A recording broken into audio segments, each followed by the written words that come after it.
All right, so we had a pretty eventful slam dunk competition this year at halftime of the All-Star game between three players: Obi Toppin, who's a rookie, Anfernee Simons, who isn't a rookie, but Cassius Stanley, who is a rookie. So two rookies versus one who isn't. And obviously, Anfernee Simons won by a pretty decent amount, and he was the first Trailblazer to ever win the slam dunk competition. And he had some great dunks out there.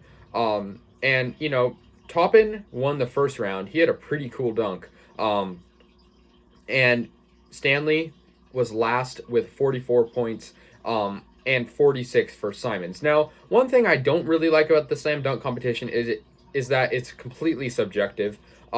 It's judged by Hall of Famers, which I think would probably know it best. I think Dominique Wilkins was judging, Jason Richardson, former Warrior.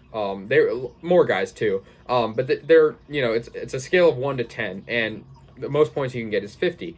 So it is subjective, so you have to take that into account. But I think it's pretty accurate. Now in the second round, Stanley kind of choked. He messed up a couple times, and I think the judges kind of took that into account when judging for him. And his dunk didn't end up being amazing because he had to improvise.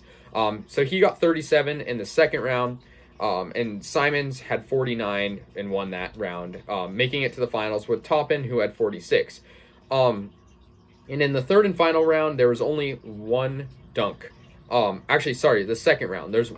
First round has two dunks, then the second round has one dunk. So those were the two dunks, and the two highest scores, which were Toppin and Simons, made it to the final round. And there is no point system in the second round. It is just based on who has the better dunk.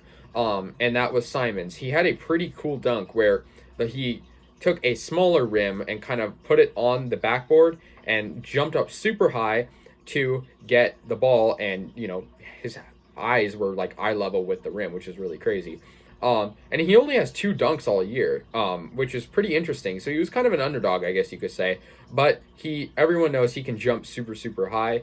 And Toppin, he's a pretty great dunker too. He was like one of the great dunkers in college. But I think Simons deserved it a lot more. You know, he was against two rookies, and I think that's incredible that two rookies were able to make it. Obviously, Cassius Stanley and Obi Toppin. But I think Anfernee Simons, he just wanted it, you know, I think he wanted it more. His dunk seemed a little more creative. But I think Cassius Stanley's first dunk was great. He basically did in between the legs and got super high. But congratulations to Anfernee Simons. I was personally rooting for him. I think he's a great player for this competition. And it's an interesting competition. And it was a pretty quick one, as it was, like I said, it was at halftime of the All-Star game. But good job for Anfernee Simons, and, you know, he gets the win. Thanks, guys.